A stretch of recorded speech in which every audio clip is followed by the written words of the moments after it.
In 1965, astronauts Gus Grissom and John Young climbed aboard the Gemini 3 capsule for a flight that would make history. Strapped to each of them was a custom survival knife designed for the most extreme conditions any human had ever faced.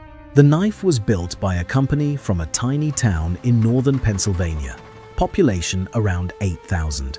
That same company had already armed soldiers in 2 world wars, supplied pocket knives to President Dwight Eisenhower as personal gifts for visiting diplomats, and earned a reputation among farmers, ranchers, and working men across America as the one brand you could trust with your life. The company was W.R. Case & Sons. That was 1965. And somehow, more than 130 years after its founding, Case is still making knives by hand in the same small town, still using the same patterns, still stamping each blade with the same XX mark that the original Case brothers used before the turn of the 20th century. The knife industry around them has completely transformed. Competitors went bankrupt, moved production overseas, or abandoned traditional designs for tactical hardware with spring-loaded blades and black coatings. Case just kept doing what it had always done. So, how did a company selling old-fashioned pocket knives survive an industry that tried to leave them behind? 137 years before that Gemini mission, the story started with 4 brothers in the hills of western New York. William Russell, Gene, John, and Andrew Case left the Cattaraugus Cutlery Company sometime around 1887 and decided to go into business for themselves. Their first operation was about as humble as it gets. The Case brothers loaded handmade knives into the back of a horse-drawn wagon and sold them door to door in small villages scattered across upstate New York. There was nothing glamorous about it. Cold winters, muddy roads, and a product they had to sell face-to-face to farmers who already owned knives. But the Case brothers had something going for them that most of their competitors did not. They were obsessed with quality to an almost unreasonable degree. Every blade they forged was tempered in fire, tested for hardness, and if it passed, tempered and tested again. 2 tests, 2 stamps. That is where the now famous XX mark came from. It was not a logo designed by some marketing firm. It was literally a quality control notation burned into the steel. X meant tested once, XX meant tested twice, and the Case brothers refused to sell a blade that had not earned both marks. By 1900, the brothers had built enough of a reputation to incorporate as the Case Brothers Cutlery Company and set up a proper factory in Little Valley, New York. They made hand-forged kitchen knives, hunting knives, and pocket knives using premium materials that cost more than what their competitors used, and they were selling faster than they could produce. This is where the family story gets interesting. William Russell Case had a son named John Russell. Though everyone called him Russ, Russ had been working as a salesman for his uncles at Case Brothers Cutlery, and he turned out to be spectacularly good at it. So good, in fact, that his uncles realized Russ was making more money selling their knives than they were making building them. They gave him a choice: take a pay cut or leave the company. Russ left, and with the support and financial backing of his father, he launched his own firm around 1902. He called it W.R. Case & Son, named after his father. And he even used his grandfather Job Case's portrait in early advertisements to make the company appear older and more established than it actually was. It was a clever move for a young salesman who understood that in the knife business, heritage mattered almost as much as the blade itself. In 1905, Russ orchestrated a merger with C. Platts & Sons Cutlery, another struggling knife company, and relocated the entire operation to Bradford, Pennsylvania. Harvey Platts brought knife-making expertise, Russ brought salesmanship, Bradford brought a skilled workforce and access to better resources. The combination worked. W.R. Case & Sons Cutlery Company was officially in business, in the town it would call home for the next century and beyond. Then came the fire. In 1912, the original Case Brothers factory back in Little Valley burned to the ground. That company eventually faded. But Russ Case's operation in Bradford kept growing, and when the United States entered World War I, the government came knocking. The Navy needed combat knives, and they needed them fast. Case delivered 81,000 knives at 39 cents a piece. It was not a lucrative contract, but it put the Case name on the hip of American servicemen for the first time, and that association with military service would define the brand for decades. During World War II, Case stepped up again on a much larger scale. The Bradford factory shifted into wartime production, churning out the M3 fighting knife, a standard-issue combat blade carried by American soldiers across Europe and the Pacific. Thousands of these knives shipped overseas in crates marked for the front lines. But the knife that really cemented the company's military legend was something far more specialized. The V-42 Stiletto was a dagger designed specifically for the 1st Special Service Force, a joint American-Canadian commando unit that earned the nickname the Devil's Brigade. These were the most elite, most dangerous soldiers in the Allied forces, and they needed a blade that matched. The V-42 was not a pocket knife. It was a weapon. A narrow, double-edged stiletto with a thumbprint-grooved leather-wrapped handle and a heavy steel pommel designed to be used as a skull crusher in close combat. The men of the Devil's Brigade carried it into some of the most dangerous operations of the entire war, from the mountains of Italy to the beaches of southern France. The knife became so closely associated with the unit that a V-42 Stiletto still appears on the crest of today's United States Army Special Operations Command. A pocket knife company from a town of 8,000 people had produced one of the most iconic military blades in American history. And they were just getting started. After the war, Case settled into what might be its golden era. The 1950s and 60s were a time when a pocket knife was not a hobby item or a collector's piece. It was something every man carried. Farmers used them to cut baling twine.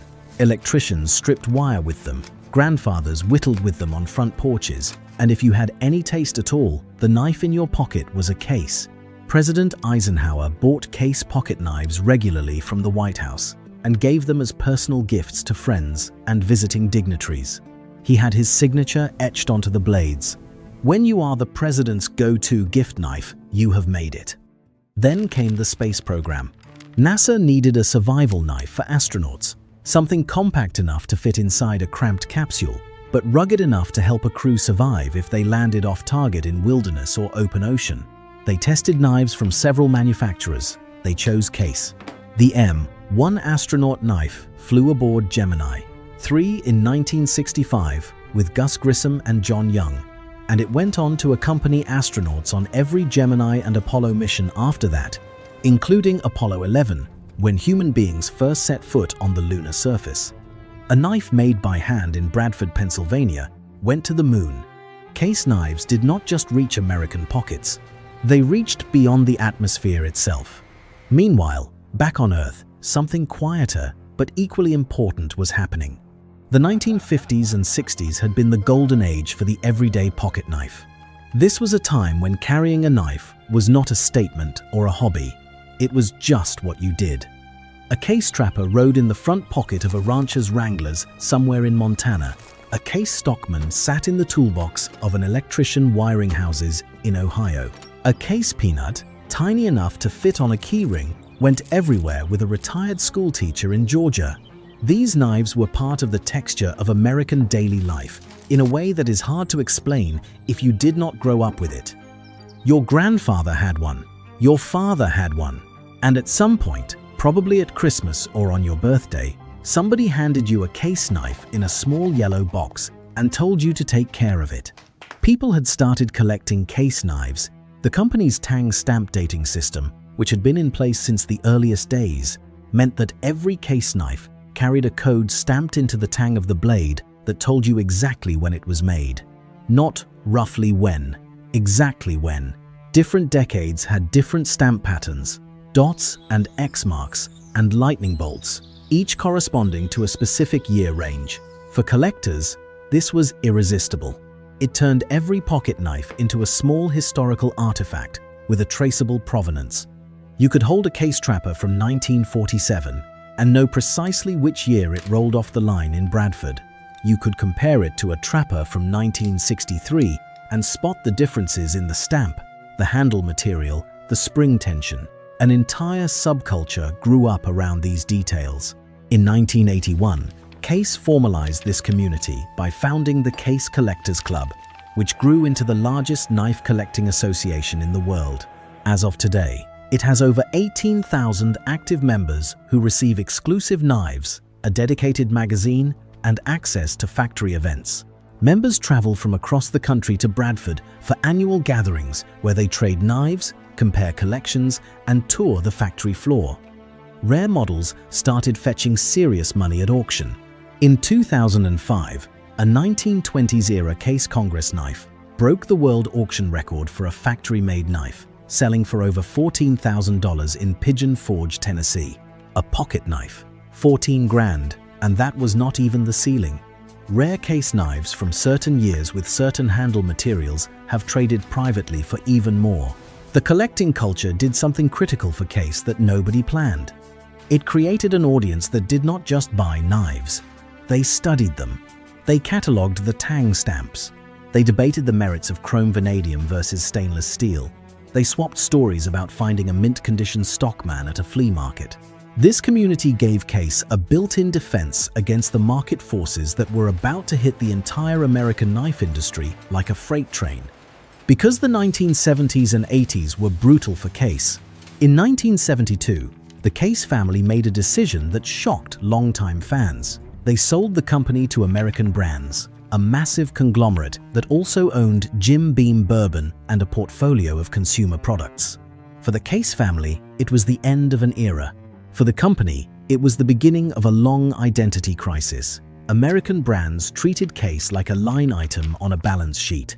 The knives kept getting made, but the soul of the operation started to hollow out. Quality slipped.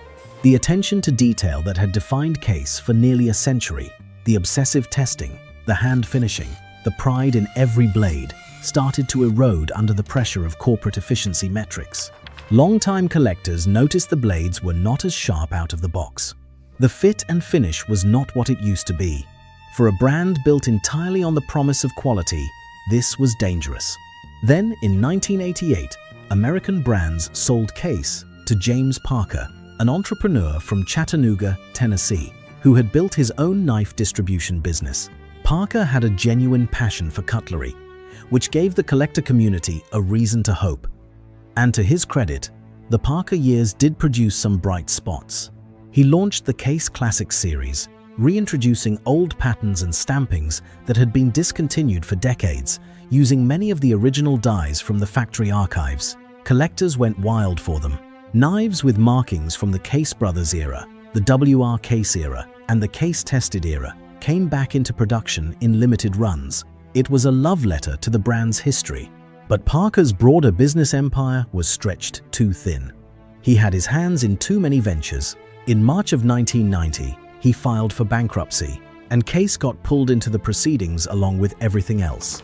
The company was sold to River Associates, a Chattanooga-based investment firm that kept the lights on but had no particular vision for where the brand should go. Think about where Case stood at that moment. A 100-year-old American brand, maker of knives that went to the moon, that armed the Devil's Brigade, that sat in Eisenhower's desk drawer, and it was being passed around between corporate owners like a used car on a dealer lot. The Bradford factory kept the lights on, the workers kept showing up, and knives kept rolling off the line. But the future was genuinely uncertain. And then, in May of 1993, something happened that probably saved the company. Zippo Manufacturing, the maker of the world-famous Zippo windproof lighter, purchased W.R. Case & Sons.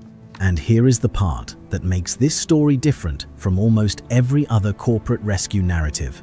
Zippo was not some faceless private equity fund. It was a family-owned company, headquartered in Bradford, Pennsylvania, the same town.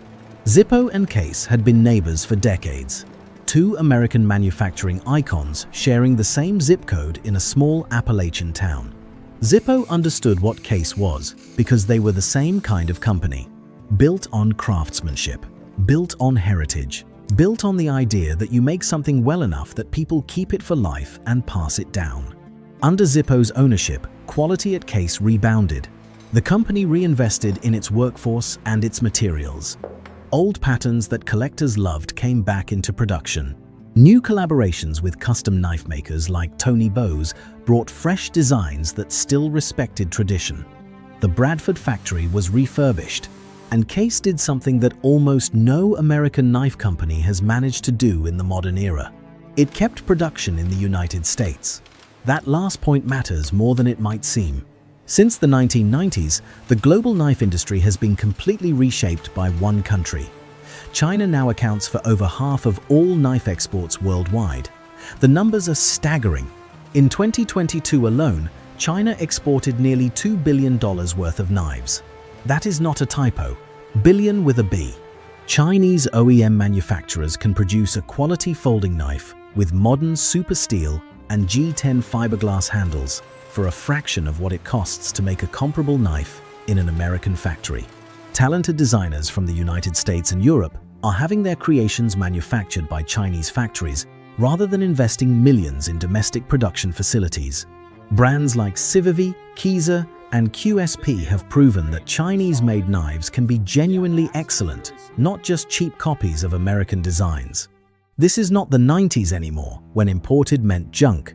The quality gap has closed dramatically, and it has forced a reckoning across the American knife industry that not everyone survived. Some companies adapted by moving production overseas. Buck, one of the most recognized knife brands in America, now manufactures some models in China. Schrade, a name that once meant American-made, is now essentially an imported brand. Camillus, the company that supplied millions of knives to the US military, went bankrupt and was reborn as an import operation. Even Kershaw, owned by the Japanese company KAI, makes its budget lines overseas. The economics are brutal. An American factory worker earns in an hour what some overseas workers earn in a day. Keeping production stateside means higher prices, smaller margins, and a constant battle to justify the premium. Case made a deliberate choice.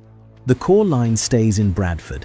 Every traditional Case pocket knife, from the Trapper to the Stockman to the Sodbuster to the Peanut, is still handcrafted in Pennsylvania.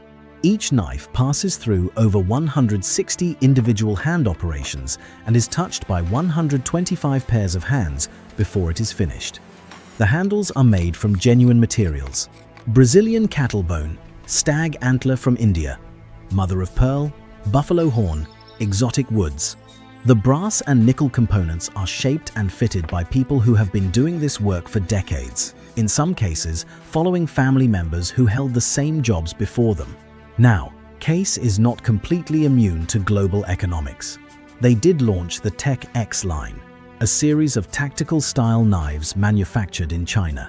And there have been murmurs about some entry-level models being produced overseas for mass-market retailers. But the Tech X knives are not stamped Case. They carry the Tech X name. It is a clear line in the sand. If it says Case on the blade, it was made in Bradford, period. The other major industry shift that Case navigated was the tactical knife explosion. Starting in the late 90s and accelerating after 2001, the knife market pivoted hard toward tactical designs, assisted opening mechanisms, black-coated blades, pocket clips, frame locks, serrated edges.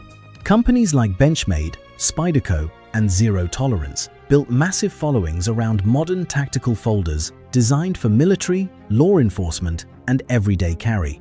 The EDC community grew into a phenomenon, with people carrying purpose-built tools optimized for weight, deployment speed, and blade steel hardness. Walk into any knife shop in America, and the tactical section is 3 times the size of the traditional section. Case looked at all of that and basically said, no thanks. They never chased the tactical trend in a meaningful way. They did not redesign their lineup around assisted opening mechanisms or flipper tabs. They did not release a blacked-out combat folder with a Tanto blade and a skull logo. They did not start marketing their trappers as urban survival tools. Instead, they doubled down on what they had always done: traditional slip-joint pocket knives with walk and talk, which is collector language for the satisfying snap and click of a blade opening and closing on a well-made back spring. Bone handles jigged by hand in patterns with names like Peach Seed, Corn Cob, and Rogers. Brass liners hand-fitted to the frame. Patterns like the trapper, the canoe, the barlow, and the sodbuster that have been in continuous production for the better part of a century. And here is the thing that nobody in the tactical knife world predicted. It worked. Because while the tactical market exploded, the traditional market never actually disappeared. It just got quieter for a while. Farmers in the Midwest still needed sodbusters. Tradesmen in Appalachia still wanted a stockman in their pocket. Old-timers at coffee shops still pulled out their case peanuts to open letters and pare apples.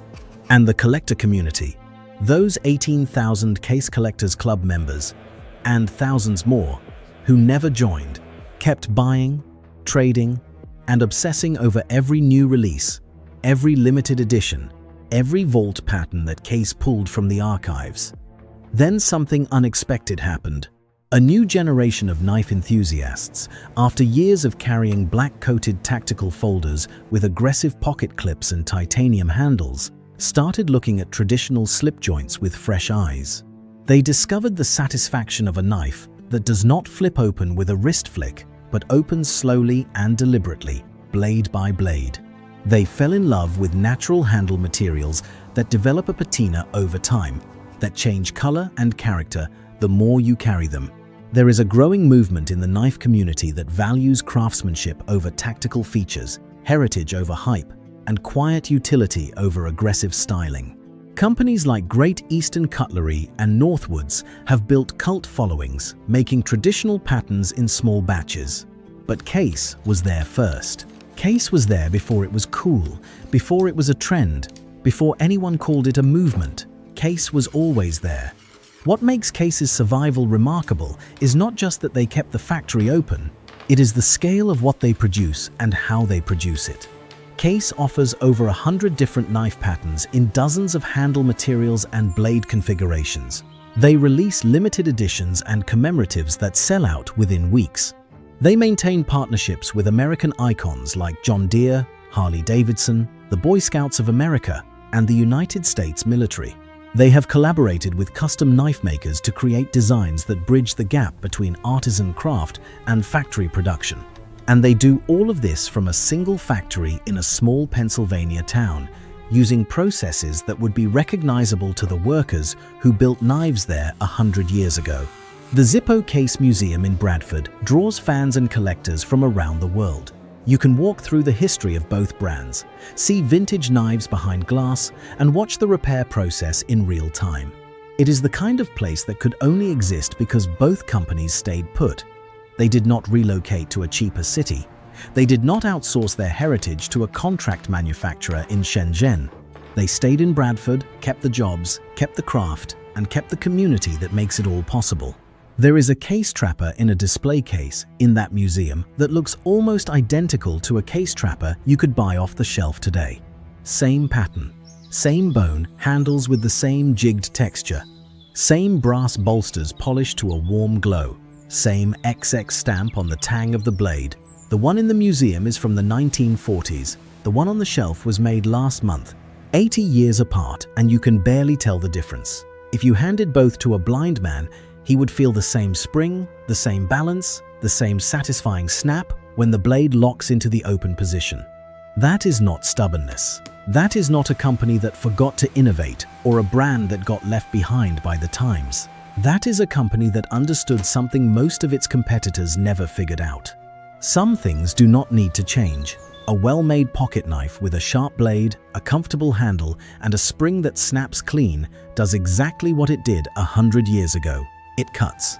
It fits in your pocket. It becomes part of your daily routine until you stop noticing it is there, the way you stop noticing your watch or your wedding ring. And if it is made well enough, if the steel is right and the handle material is genuine and the fit is tight, your grandkid will carry it after you are gone. They will open it and feel the same snap you felt. Case understood that before it was fashionable, and they kept understanding it through every trend, every ownership change, every industry upheaval, and every wave of cheap imports that washed over the market. More than 130 years after four brothers loaded knives into a wagon and set off down a dirt road in western New York, the company they started is still here, still in Bradford, still making knives by hand, still stamping every blade twice. The brothers probably would not recognize the factory floor or the machines or the shipping department, but they would recognize the knives. And they would recognize what the XX on the blade still means: tested, proven, built to last. If this story surprised you or taught you something new about American manufacturing, drop a like, leave a comment with the knife brand you grew up with, and subscribe so you do not miss the next one.